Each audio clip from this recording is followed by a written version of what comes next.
My name is Brian. Chapter 4. I waited until after my karate class on Saturday to give my mother the note from Mr. Bingham. "Your father is going to have a fit," she says when she read it. "But I can't begin to deal with this right now. Go take care of your brother while I make dinner." I'm in the living room showing Tyson my new karate move, an uppercut punch to the jaw, when I hear my dad's pickup rumble into our driveway. A few minutes later, he's shaking the note from Mr. Bingham in my face and screaming at me. "Just look at this. You've been in school for 1 week and you're already in trouble." "But I didn't do anything," I tell him. "Exactly what I was afraid of," he yells. "You didn't do anything. Let me see your notebook." He turns to my mother. "Haven't you been helping him with his homework?" "When?" she asks. "After I've made the dinner, washed the dishes, given Tyson his bath, done the laundry?" "And what am I doing?" he yells. "Only working from sun up to sundown to support this family." "Oh yeah? Well, me too, Buster," she shouts back at him. "Have you forgotten that I work at the hospital all day?" I take Tyson by the hand and head out of the living room. I figure since they're fighting, maybe they'll just forget about me. My father switches his glare from my mother to me and shouts, "Come back here. Where's that notebook?" I hate when my parents yell at me in front of Tyson. I don't want him to find out what a jerk I am. Tyson pulls on my hand and begs, "Karate, play karate." "And no more karate lessons," my father yells, "and no more hanging out with those good-for-nothing friend of yours." After dinner, he tells me, "Brian, there'll be no television for you tonight. You're hitting the books." That's exactly what I want to do with school books. Hit them, tear them, burn them, destroy them.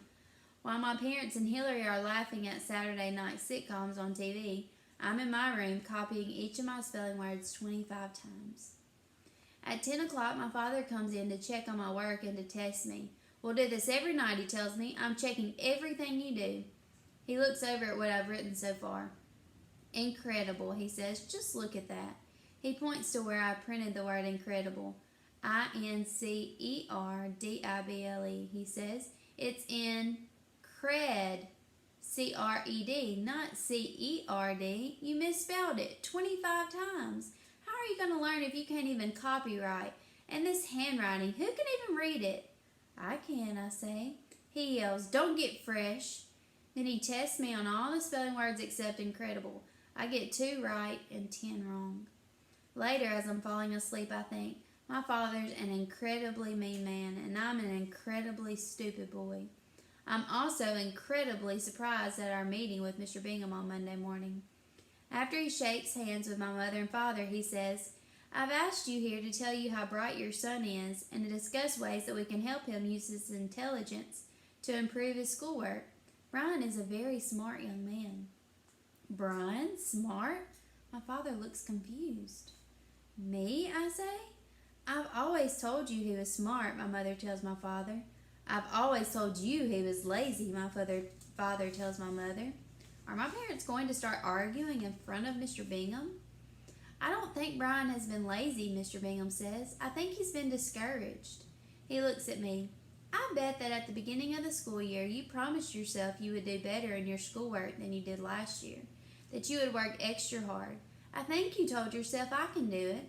Then when you tried, all the letters got scrambled, so you even misspelled your own name on the board."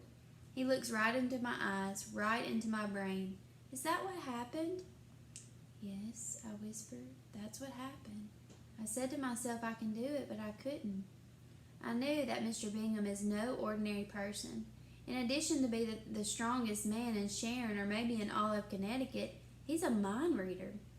My father says, "I don't understand how you can tell us that Brian is smart if he has so much trouble with a simple thing like spelling. I tried helping him with his spelling this weekend.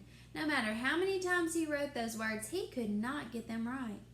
Mr. Bingham nods and says, "I know that Brian has a lot of trouble with spelling, but there are different ways of being smart, and some very smart people have trouble with reading the letters of the alphabet and putting numbers in order. Brian is one of them." That's when Mr. Bingham says he's convinced that I have a learning difference called dyslexia, and explains that it's hard for people with dyslexia to learn to read and remember some kinds of things. "Like the capitals of the states," I say, "and the multiplication tables, even the 5 timeses." He smiles. "That's right. That kind of memory work is very challenging for you. For other people, it's as easy as 1, 2, 3. People like Isabel Morris, I say. Exactly, Mr. Bingham holds up my test papers. I see from testing Brian that he can understand really difficult ideas, and he thinks in interesting and creative ways. He looks at me as if I'm someone really special. Did you know, he asked, that the actors Tom Cruise and Cher are dyslexic? So were Thomas Edison, Albert Einstein, and Leonardo da Vinci. Like them, Brian, you have great intuition. That means you can understand things without going through a lot of steps to get to the idea. You have an excellent mind. There are lots of things you will learn faster and understand better than people whose minds work in a more ordinary way. Mr. Bingham seems so impressed with my special brain that I don't have the heart to tell him I'd rather have a more ordinary one. One that wouldn't get me in trouble with my parents and that would get me good marks in school.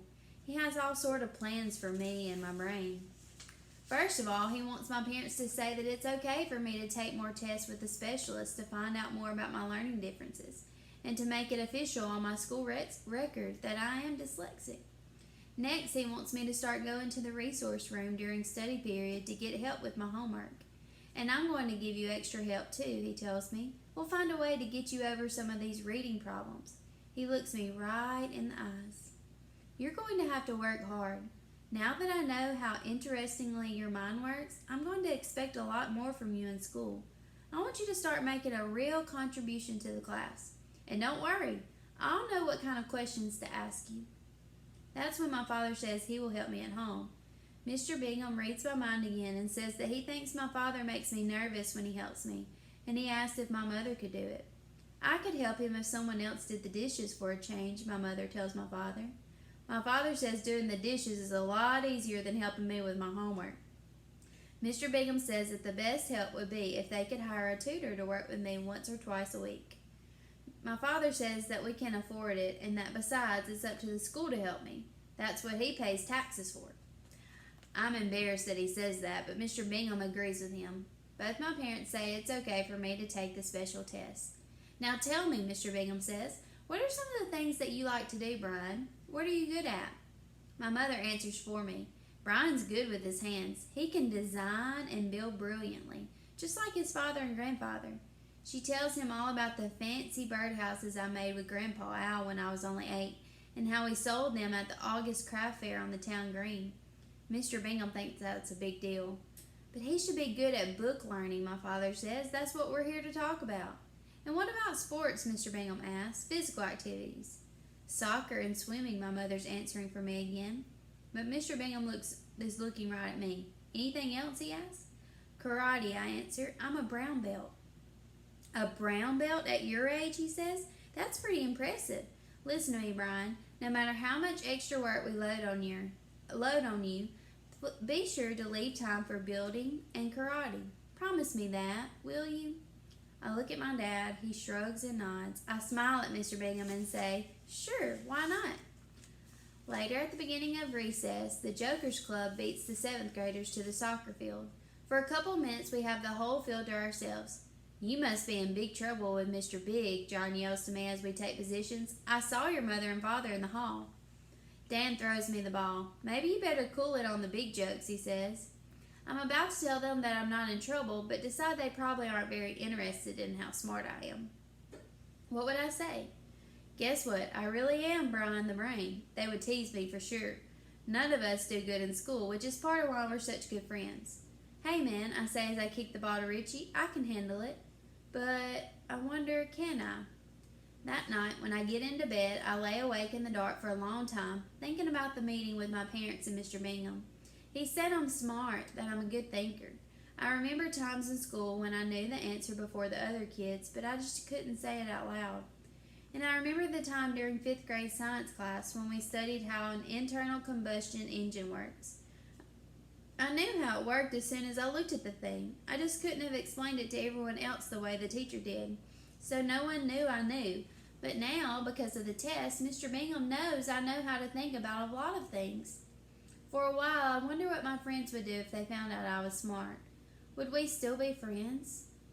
I fall asleep thinking about how neat it would be to get good grades, to be a good reader, and to know the answers in my classes.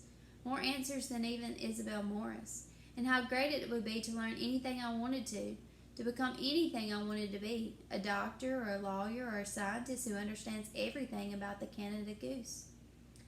The next day, during first period science, Mr. Bingham announces a project that won't be due for months, but that we will start working on right away. It's an animal life project, he explains. Each of you is to pick an animal that you're interested in knowing more about. You will learn all that you can about the animal and report it to the class. Then he asks us what we think would be the best way to learn about an animal. Any ideas, Brian? He asks. He surprises me, but I think for a moment about the Canada goose and say, watch them. See how they communicate with each other. Very good, Mr. Bingham says. He writes that on the board. Field study. Isabel raises her hand. Reading, she says. Mr. Bingham writes that on the board while Isabel tells the class about all the research she would do by reading in books and magazines. She even says what part of the library she'll use. Mr. Bingham says that by the end of the day we should each turn in a piece of paper with the name of the animal that we're going to study on one side and our own name on the other side. I already know my animal. Next period is journal writing. As we open our journals, Mr. Bingham reminds us, write whatever is on your mind. Maybe you want to write down some of the ideas you have about your animal life project for science. And if you have trouble with spelling or any of the mechanics of writing, don't worry about that during journal writing. Just get your ideas down in any form you can. He looks right at me. Understand? I nod. Then I write on the first page of my journal. Canada geese are smart. I don't know how they're smart. I just know they are. They have a way to live that is smart for them. I like them. I have some honking over the school as I write this, or I hear some honking over the school as I write this. They're going south for the winter. They have a good sense of direction.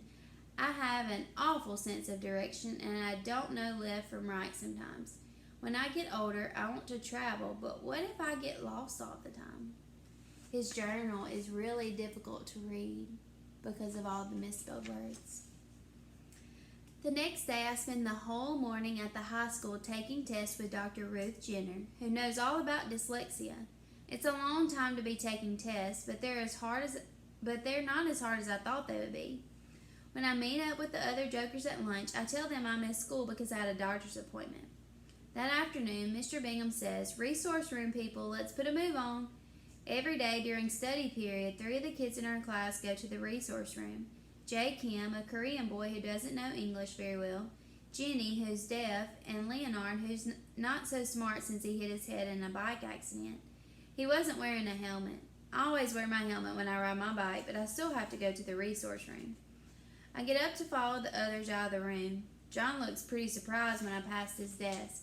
I hunch over, walk with my feet pointed out like a duck, and pull a dumb-looking face. He thinks what I want him to think, that I'm making fun of going to the resource room.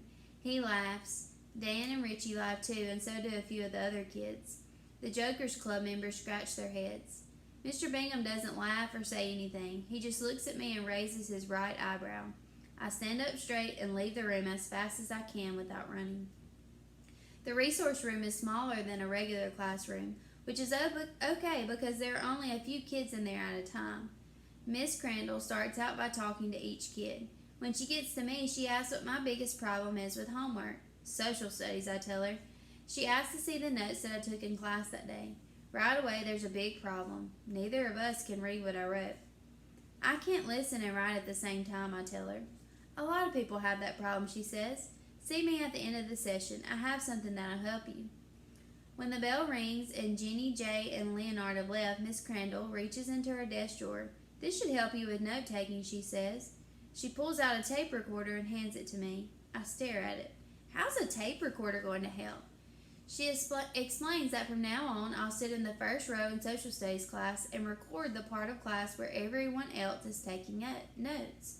That way, she and I can listen to the lecture later, and she'll help me write out my notes. At the bike rack after school, Dan marks down my 2 points plus 1 big point in the Operation JDBR scorebook. You're way ahead, John tells me. How do you do it? It's easy, I say. I'm just myself. I screw my body and face back into my idiot look, and they all laugh again. Richie pats me on the back. Poor Toomey, you gotta go to the retard room. John says, hey dudes, let's go over to the hideout. There's still some of those pretzels. We'll pick up sodas on the way. I can't, man, Dan tells them. I've got to go right home, my father said. Count me out, I say as I get on my bike. I gotta go do something for my mother. No way am I going to tell them that I couldn't go to the hideout after school because I have to go home and study. Or that I have to use a tape recorder in Mr. Dither's social studies class because I can't even copy notes off the board.